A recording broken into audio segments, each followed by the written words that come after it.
Wakaf itu dimotivasi oleh iman, bukan dimotivasi oleh yang lain. Jadi kalau dikatakan, yuk kita berwakaf uang, untuk apa? Untuk membiayai kepentingan-kepentingan sosial. Oh, tunggu dulu, sebentar dulu, kepentingan sosial yang mana dulu?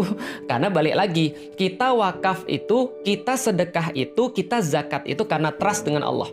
Maka orang-orang yang taat akan mau mengeluarkan uang di jalan Allah. Sekali lagi, hanya orang taat yang mau untuk mengeluarkan uang di jalan Allah.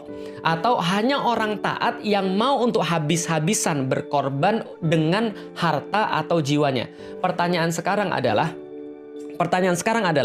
kalau seandainya Rasulullah begitu mudah memotivasi para sahabat ketika perang Tabuk, ketika perang Badar, ketika perang apapun dan segala macam, dalam kondisi negara pada saat itu yang Rasulullah pimpin, waktu itu memang tidak punya uang cash, maka kemudian Rasul meminta semuanya berebut ngasih hartanya mereka.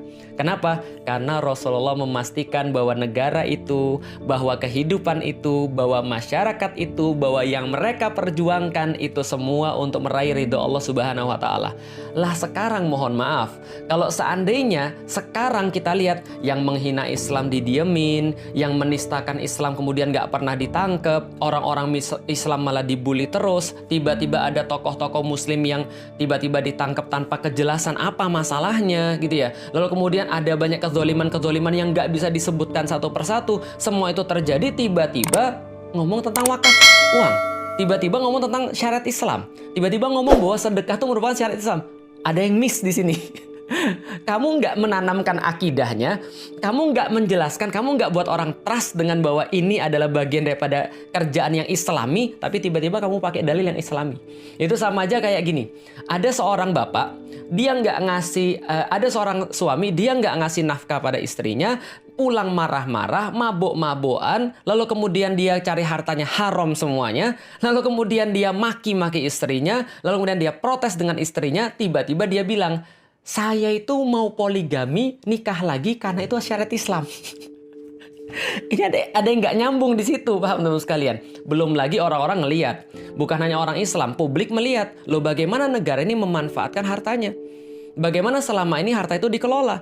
Gimana kalau nanti jadi kayak bansos? Gimana kalau nanti jadi kayak Jiwasraya? Gimana kalau nanti jadi kayak misalnya contoh ya Asabri dan seterusnya? Ini problem lagi. Lah kenapa? Karena ini masalah pengelolaan harta, nggak ada trust di situ.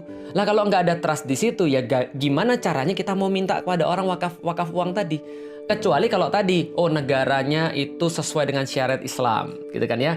Orang-orang Muslim itu kemudian diajak ngobrol, dihormati. Tokoh-tokoh agama kemudian diberikan kemuliaan. Agama Islam tuh dijaga, yang menistakan kemudian diurusin.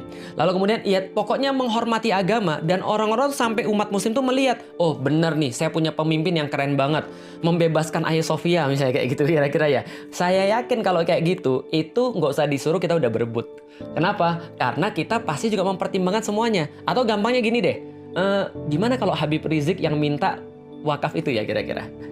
Nah, nanti komen ya, kalau Habib Rizik yang minta wakaf itu kira-kira antum mau atau enggak?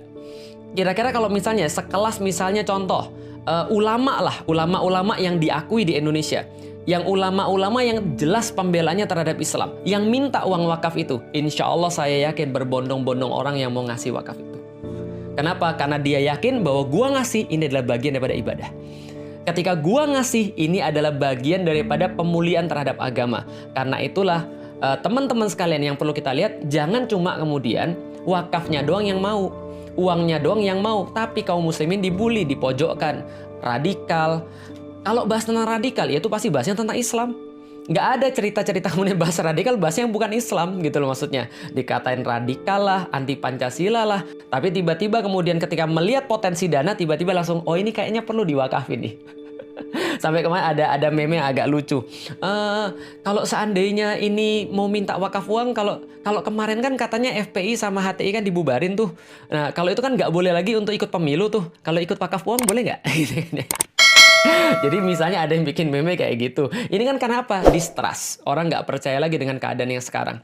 Orang nggak percaya bahwa kamu bisa ngelola kayak gitu. Lah kenapa? Karena kamu track recordnya selama ini bukan track record yang ya sesuai dengan apa yang diinginkan. Kira-kira maksudnya begitu. Nah, lalu kemudian yang bisa kita lihat lagi teman-teman sekalian. Soalan Soalan wakaf uang ini adalah bahwa kita nggak bisa memisahkan. Kita nggak bisa memisahkan antara iman dengan pengorbanan kaum muslim. Dan itu sudah terjadi dari zaman dulu.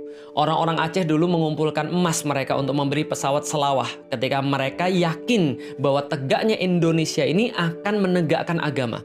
Ketika tegaknya Indonesia ini akan menyelamatkan agama mereka. Bukan malah membuat agama mereka ini dibully. Bukan malah menempatkan agama mereka itu dalam pesakitan. Bukan malah menempatkan agama itu selalu jadi tempat yang disalah-salahkan. Gitu kan ya. Ini yang kemudian perlu kita tahu. Bahwa ini tidak kita lihat apa yang ada pada pemerintah. Mau nggak mau ya pemerintah boleh berpikir apapun. Tapi ya ini harus dikoreksi. Jangan sampai kemudian ya umat berpikir kayak gitu. Nah ini adalah bagian daripada introspeksi. Sebuah kritik kepada pemerintah. Kenapa sih kemudian apapun yang datang dari pemerintah lantas kemudian disalahpahami? Mungkin selama ini komunikasinya nggak benar. Atau bahkan tidak pernah berkomunikasi sama sekali. Yang ada justru yang dilihat oleh orang-orang adalah kaum muslim selama ini tidak diberikan sesuatu. Tapi ketika kalian mau ngambil sesuatu daripada kaum muslimin. Jadi teman-teman sekalian itu sedikit bahasan kita tentang wakaf.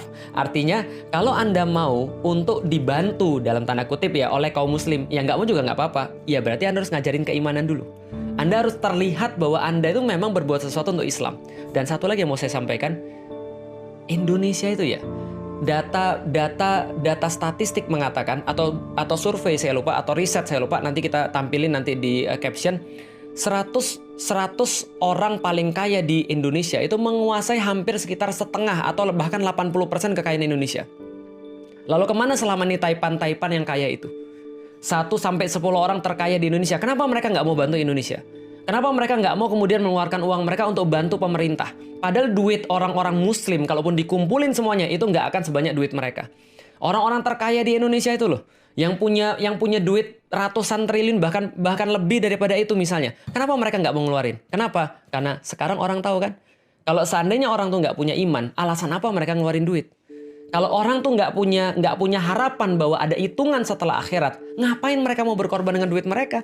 Karena itulah Allah dalam Al-Quran mengatakan hanya orang beriman yang dipanggil untuk bisa mengorbankan harta bahkan jiwanya untuk agama, untuk tegaknya Islam, untuk tegaknya ketaatan, untuk tegaknya kebaikan, untuk tegaknya kebenaran, untuk tegaknya keadilan dan seterusnya. Dan itulah yang kita bisa pelajari daripada situasi akhir-akhir ini. Mohon maaf kalau ada yang nggak nyaman dengan bahasan kita, cuman saya agak mikir dan agak gatel aja itu kan ya.